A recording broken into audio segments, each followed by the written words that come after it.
Hello, hello. Welcome back to Peak Northwest, an outdoors and travel podcast by the Oregonian and Oregon Live, dedicated to the adventure and exploration of our beautiful Pacific Northwest. I'm Jamie Hale. And I'm Vicki Connor. Together, we take you to some of the most beautiful and interesting destinations in our region, discussing where to go, what to do, and places to see. And today, we're taking a little bit of a detour to talk about first aid, but not the kind of first aid you probably learned in Scouts. That's right, Vicki. We're talking about herbal first aid, or healing using plants, the kind that you might grow in your garden or you might find alongside the trail when you're hiking. So whether you have a cut or a bee sting or run into some poison oak, there's probably a good plant for you. And because neither of us is exactly an expert in herbal first aid, we brought on a couple of people who know a lot about it. And from Southeast Portland herb shop Wildish, we have Madrone McCarthy and Tessa McKee, who also co-facilitate workshops on herbal first aid. Madrone, Tessa, thank you so much for joining us today. Hello. Hi, thanks for having us. So let's get into a little bit of the basics of this. What's kind of a basic definition of herbal first aid, Madrone? These would be plants and remedies and preparations of the plants that you can use for really simple, common ailments like cuts, bruises, burns, stings, anything that you would think to like slap Neosporin and a Band-Aid on it or wrap it up tight with some gauze. You can do most of those things pretty effectively with plants. Of course, there's still situations where you want to go to the hospital, but there can be plants that can make that process a little bit easier on the way there. I feel like some people might not think of this as, or they might think of this as sort of like non-traditional first aid, but I feel like these are pretty ancient practices. Is this in fact sort of more traditional way of doing first aid? I would really say so. I mean, it's really kind of harkening back to folk herbalism practice. It's using things that are really accessible and abundant. They're plants that you can easily find just growing on the side of the trail or growing in disturbed places, especially. And it's free, free to access.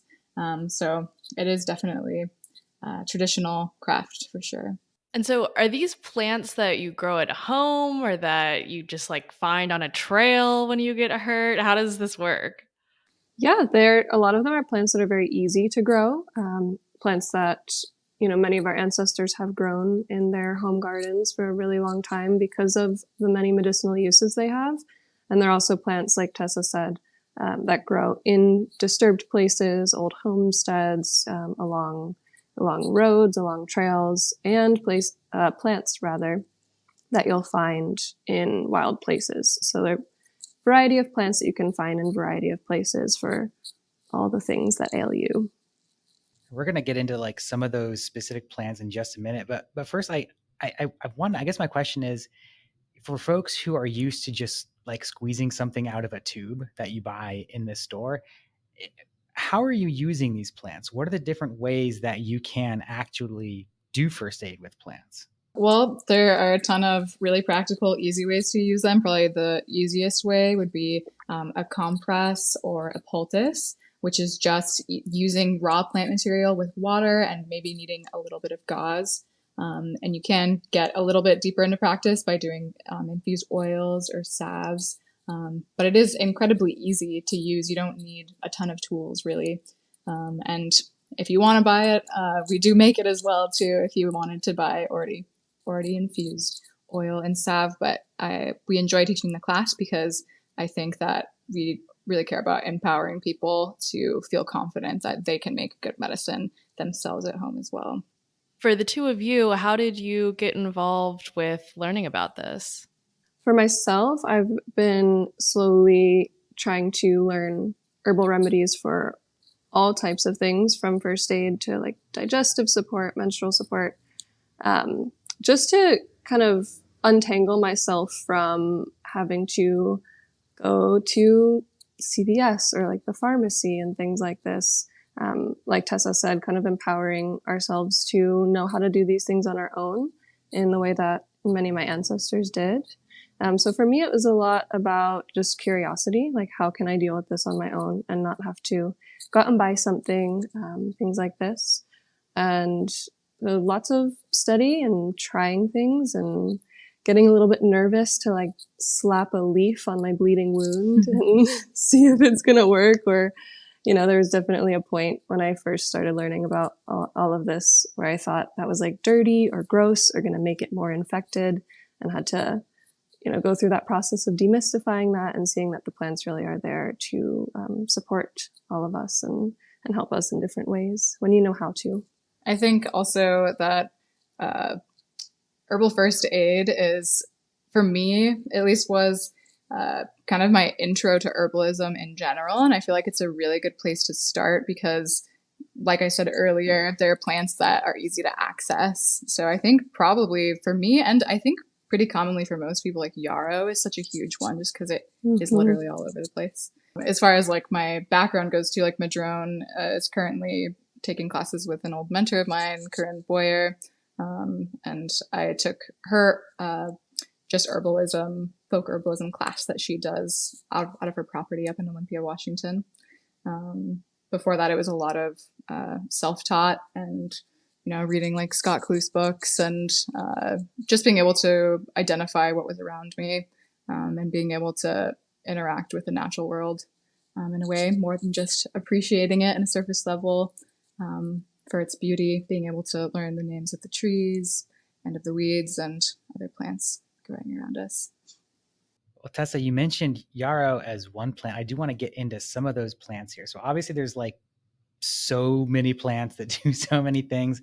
I thought maybe we could stick to like 4 for today and just do some quick introductions of what these plants are and what kinds of things they can do for us in this context. So why don't we start with yarrow? Since that's one you just mentioned. Yeah, yarrow is a beautiful flower and probably one that most people will recognize if you're not already familiar with it.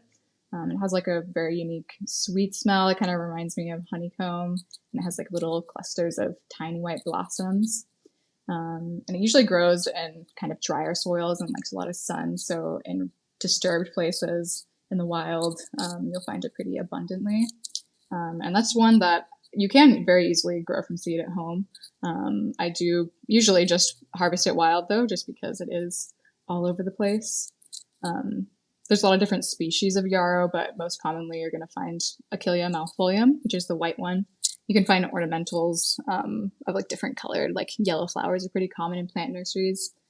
Yeah, so let's see. I mean, there's so much to say about yarrow. Its main use though is used as a styptic. So that just means that it helps to coagulate blood. So it's really helpful for minor cuts and injuries. Or even something as bad as an emergency situation where you have a more serious cut. During the class that Jamie had attended with Madrone and I talked about a friend of mine up in Olympia who had injured his foot pretty badly with a lawnmower accident and been able to use nearby yarrow to stop up the bleeding, which is pretty amazing. And obviously he went to the hospital after that for an injury like that. But to be able to have access to yarrow as such an abundant herb for such a useful purpose that could potentially even be life-saving. And as well as it being a styptic and being helpful for stopping wound bleeding, it is also has an affinity for the lungs as well. So it is opening to the lungs, which is another really useful thing to remember if somebody were, say, to be having an asthma attack around you, because it is opening to the lungs. That's another use, like just for example, even just chewing on the flowers can be really helpful for that. And so for a case like this, like lawnmower accident, is it something you take the flower and you directly put it onto the cut or the injury? Yeah, absolutely. So if it was an emergency situation like that and you don't have your yarrow dried and powdered and perfectly ready to go, you can literally just grab the flowering tops and then just chew them up a little bit and directly apply them to the wound. And that is maybe not the most ideal way, just chewing it and putting it on, but it's going to have that styptic effect or coagulating effect if you're losing blood. So I think it's something like a liter of blood can be lost before you start to lose consciousness. So being able to act fast like that can be really important in some situations. But most commonly, I would use Yarrow. Like if I nick myself with a kitchen knife or some such thing like that, or some kind of minor injury, I typically just have like a little vial of the dried and powdered flowering tops, and I just apply that directly to the wound there. So there's a few different ways you could do that. Also, I mean, you can also do compresses or poultices. We can talk about the differences between poultices and compresses in a little bit, but the hard thing for me is remembering that that plant has that we can use plants in that way. Even like just before we recorded today, I cut myself in the kitchen, and I have literally a jar of dried yarrow in the kitchen, and still I didn't think about it. I'm like running to the medicine cabinet to get like something else to put on there. It's like retraining ourselves to remember that these plants have these properties, which is a whole other process. it's a very simple and effective solution. And also something that you can like feel proud of too, to be able to, have this knowledge and be able to handle something yourself. I think you're just more connected to the objects and the things we're using in our homes. I think I mentioned this in the class, but it almost, when you start to learn all this, it becomes exciting to like potentially nick yourself in the kitchen or, have your housemate do the same. You're like, wait a minute. I have a solution. I have a solution. This happened in my home the other day. My partner cut his finger when he was cutting up vegetables, and my housemate was like, well, I have this like natural Neosporin thing, it's not bad ingredients. I was like, no, I got this, you guys. Let me handle this one. Went to the herb cabinet, got some yarrow, and it's fun to watch people be like, what are you doing to me? What's going to happen? And then they get so amazed, like to see how quickly the bleeding actually stops when, my partner said usually he bleeds through 2 Band-Aids when he cuts himself cooking. But when I put the yarrow in it, it stopped pretty much immediately. And it's just fun. Once you see it happen 1 or 2 times, you can get really excited that you have that skill, and it feels like magic to a lot of people. So cool. Well, so yarrow, obviously great plant, a lot of uses. I feel like we could have a whole episode here just on yarrow. Absolutely. That's why I was like, I'm going to stop myself. What is another plant? What's the next one that you two want to talk about? I would love to talk about St. John's wort. St. John's wort is a really, really beautiful, very weedy kind of flower that blooms during midsummer with these really pretty little yellow flowers. And if you pick one off and rub it between your fingers, you'll see this red, like blood red purple sap come out. That's how you know it's St. John's wort and not a lookalike plant like tansy. And the leaves also have these really kind of cute little holes in them. If you pick a leaf off and hold it up to the sun, you'll see pinholes of light coming through. Some of the other names for the plant have been the devil's pinprick, or devil hunt, Mary's image. It has a lot of kind of protective religious imagery tied to it. It's named after St. John, of course. And it's used in herbal first aid a lot for burns and wounds, bruises, as well as kind of outside of herbal first aid, but just good to know for nerve pain specifically. So a lot of times when we have plants that are related to the sun or look like the sun or are bright in some way, they're often indicated for things like burns. And so the way you would use St. John's wort, similarly to, yarrow and some of the plants we'll talk about after this, again, you can do fresh poultice, if you are, again, out in the park or on a trail and you nick yourself and you're like, oh, there's no yarrow around. Well, now I can't do anything. Well, you see some St. John's wort, it'll work great too. So you can put it in your mouth, chew it up, and apply it to your wound. But a kind of common preparation for it is to make an infused oil. So in the summertime, around midsummer, you will harvest the flowers when they're in bloom and let them sit for maybe an hour or so and then put them in oil. So you do it fresh. You don't need to dry them out. It's really nice to have that fresh sap in your oil. And you can let that sit in the sun for a week or 2, or you can do it on the stovetop, a double boiler. And you'll get this really, really rich, like blood red color. And once you get that, your oil is pretty complete. And you can bottle that up and put that in your herbal first aid kit that now you'll be excited to make and take around. And when you get a burn in the kitchen or a bad bruise falling on the trail, something like this, you can apply that oil to it. And again, with burns, you'll want to, of course, let it kind of heal a little bit before applying an oil directly to it. But once it's in that healing phase, you can apply oils to burns. St. John's wort is one to remember specifically for puncture wounds. So if you step on a nail or like poke yourself sewing, you'll want to kind of let that bleed out a little bit to clean itself out before packing it with something. But something like Yarrow or comfrey, which I'll talk about a little bit later, kind of heals the top tissue very fast, especially comfrey. So if you have access to something like St. John's wort, that's going to be better because it actually heals the tissue from the bottom layer up as opposed to top down like comfrey. Again, if all you have is Yarrow and you're like, I really need to pack this, it's a gushing wound, it's fine. But just clean it out really good after. But if you have St. John's wort, that's going to be really great for puncture wounds. When you talk about creating this oil from St. John's wort, is it something where you can make like a big batch and just like have it on deck, or is it something you just make small little vials of it and keep it around? Yeah, you can make a big batch of it. With oils, you want to make what you would probably use within the year, just because oils can lose their potency or go bad or go rancid. I usually make about like a quart-sized jar, so fill it up with the flowers about 3/4 of the way and fill it with the oil just 2 inches covering the flowers, and then strain that off once it turns red. And I do store my oils in the fridge, like the big kind of master batch of it I'll store in the fridge, and then the little bit that I'm using I'll bottle in like a 2-ounce bottle or something like that and carry that around with me. So if you do keep it in the fridge, it'll keep a little bit longer, of course. And yeah. Having all that oil or salve or whatever and not wanting it to go bad is also a great incentive to like utilize it all the time, whether you have an injury or just like you want to put it on your skin because it feels nice. Seems like great opportunity. Mm-hmm. So you talked about Yarrow, talked about St. John's wort. What is another plant that folks should be aware of? Well, I do very much love calendula. I actually even use it just as like a nightly moisturizer because it is so repairing to the skin. I would say if there's any one word to describe the medicinal action of calendula, it would be soothing. It's a renowned healer of wounds, rashes, burns, fungal infections, and really any flesh-related wound or skin irritant.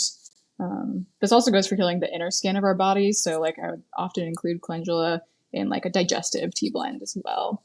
And it is antimicrobial and antifungal, which is really great for kind of like eczema related salves or oils also. I do think it's cool too that it was used also in like Civil War medicine really commonly to treat open wounds. So we talked about calendula, or we talked about Yarrow being used as a styptic, and calendula can be used for this as well. And Madrone kind of touched on this, but really just using what you have around you for treating wounds is really great. But yeah, so calendula was used for its styptic effect in preventing hemorrhaging in the Civil War. But yeah, calendula oil is definitely what I reach to for any kind of injury to the like surface layers of the skin, any kind of rash, itchy, fungal related thing.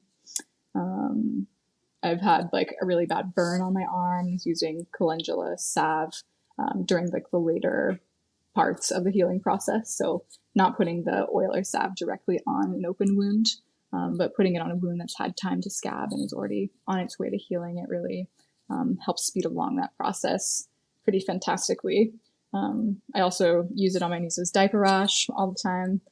It's really effective for that as well. So it is super, super gentle. So like you could use it on an infant and it works great. And you could also use calendula as a compress or a poultice as well. So a compress or a poultice you would want to be using on fresh wounds that aren't quite ready to be sealed off by an oil or a salve. So just raw plant material, moistened, ground and moistened, and applied directly to the wound is great also for that healing action. Yeah. Is calendula one of these ones? I mean, you talked about Yarrow and St. John's wort, finding these out in nature everywhere. Are you going to find calendula out in nature, or is this more of a garden plant? Not typically. This is definitely more of a garden plant. Calendula is super easy to grow. There is a friend of the shop named Grady who has a practice called the Medicine Garden. So he grows a lot of medicinal herbs. So you can always find him on Instagram or reach out to him in like the spring months. But that's a really good place to find plant starts. It is pretty easy to grow from seed as well too. But for like beginners, it is nice to get the plant starts and have the ease of that as well. But yeah, another note with calendula that is pretty important too is that you really want to use the whole bud of calendula, not just the flower petals. So it has this kind of sticky resin that is in the bud itself. So when you're making your oil, you just want to use the whole flowering top rather than just the petals. Well, I'd love to get into a few examples of some scenarios, and maybe you can talk about what would be your go-to in each of these scenarios. Okay, so first off, maybe you're hiking, you somehow cut yourself, get a scratch from a branch or something. What are you looking for here? I would probably look for little white flowers kind of blooming around and find yarrow. And if I didn't see yarrow around, I would look a little bit closer, low to the ground, and look for plantain leaf, which is not one we talked about, but very commonly seen like out on trails, kind of when you're hiking and things like that. And either of those would be my go-to. I would put it in my mouth, chew it up, and slap it on my wound. Hopefully, use my bandana to just close it up. Yeah, something I love about plantain also is the drawing effects it has. So like one story that I bring up often is I was harvesting nettle with my friend and her like 4-year-old kid, and the nettle was pretty tall, and he was like knew how careful he had to be, but he still ended up like whacking himself in the face with a nettle, which is stingy, and it's like on his face, like over his eye and stuff, and he was being really brave about it, but it was obviously like painful and really irritated with like welts and everything. So plantain grows often just right along trail sides where people are walking. It's incredibly convenient to find. Typically, like you'll probably find it in like any public park you go to, you'll find plantain. And we just did the same thing. We just like chewed up the leaves and just had him hold it directly over his eye.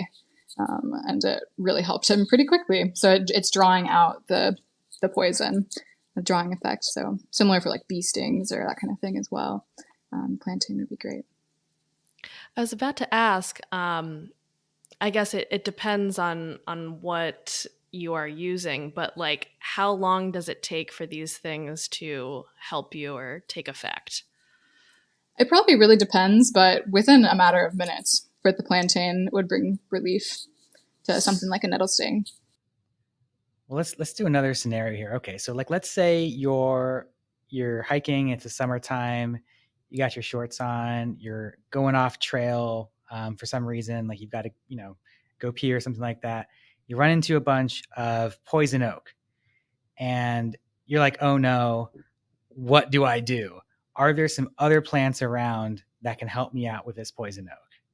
The one we were just talking about, plantain, again, with its kind of drawing effects and its mucilaginous compounds would be great to slap on there. You want to be sure when you get poison oak, I'm sure many people listening know, but just not to put like, if you have plantain oil or some kind of oil in your first aid kit, you don't want to put that on it. It's going to make the rash kind of spread a little bit. But a water-based thing like a poultice that you chewed up in your mouth will be really helpful and soothing to that. One other note too that I failed to mention in the beginning is that when you are wild harvesting, it's really ideal to, and if you're in an emergency, that's one thing, but like it's really ideal to harvest from a clean place and not just like right off the roadside. It's really tempting when you're driving down a forested highway to be like, oh my God, there's yarrow, and want to pull over and grab some, but that's not an ideal spot to harvest it. You want to be far away from roadsides and any like polluted areas, or also just being aware if any pesticides are being sprayed. Like in a lot of public parks, they do spray pesticides. So you don't want to be ingesting that. It's maybe a little bit less of a worry topically, but also I wouldn't I typically wouldn't harvest that for even external either. It's just ideal to be out in some wild place to get medicine. But That's a great note about pesticides. I live near Mount Tabor Park, and I'm so tempted to like harvest plants from there. But I know, and they've told me, and I know that they use pesticides like crazy in that park because it's a city park. And I just have to like be hands off and keep my hands to myself whenever I'm out there. And a lot of places, I'm sure, a lot, if not most city parks in various places will probably have similar policies in place. I think there are all but 1 or 2 parks in Portland, at least, that don't spray. So just err on the side of things are sprayed. Do you know of any rules or limitations about harvesting plants? Like, for example, like in state parks, are you, not supposed to harvest plants in this way? Or for medicinal use, personal use, is that allowed? Have you had any experience with that? It's going to depend greatly on the park. So you can always look it up beforehand. There are some places where you need permits for certain kind of harvesting. I'm not super familiar with like the, whether you're mushroom foraging or plant harvesting plants, things like this, what the exact regulations are, but it's always good to look into that beforehand so you don't run into some problems. I've never had like trouble with that.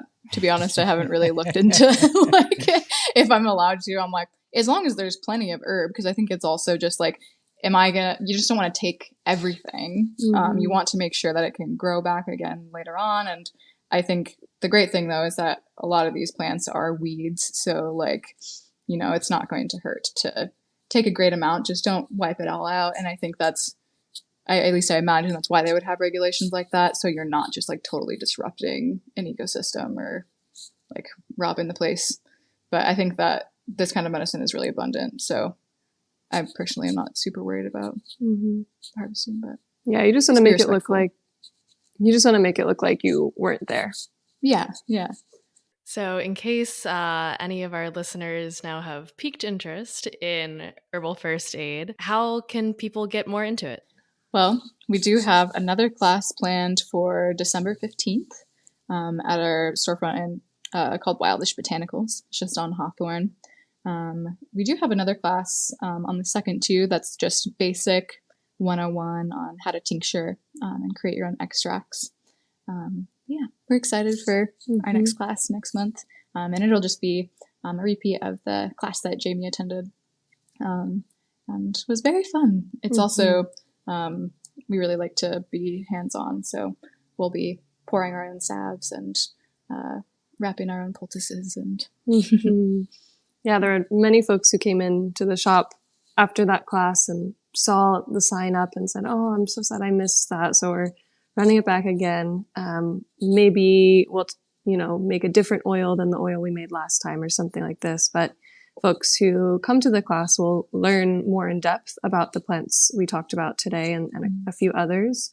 And then we'll have a kind of a hands-on portion where we make a few things like Tessa said, and everyone will go home with their own herbal first aid kit, both of the things we've made together and then a couple other things that we're preparing ahead of time for folks to take home, as well as a little zine that has a lot of information in it for quick reference that you can have in your kit when you're kind of out there and you're like, "Oh no, I forgot, which plant to use for this burn I just got at the campfire."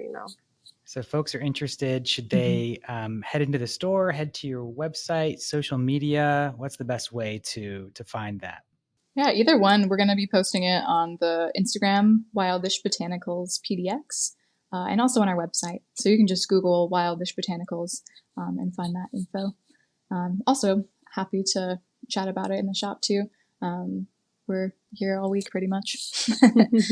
And for any folks who are not local to Portland, I'm assuming there's a good number of books and literature where people can read about this as well. Yeah, even actually the zine that Madrone mentioned is available on our website to purchase also.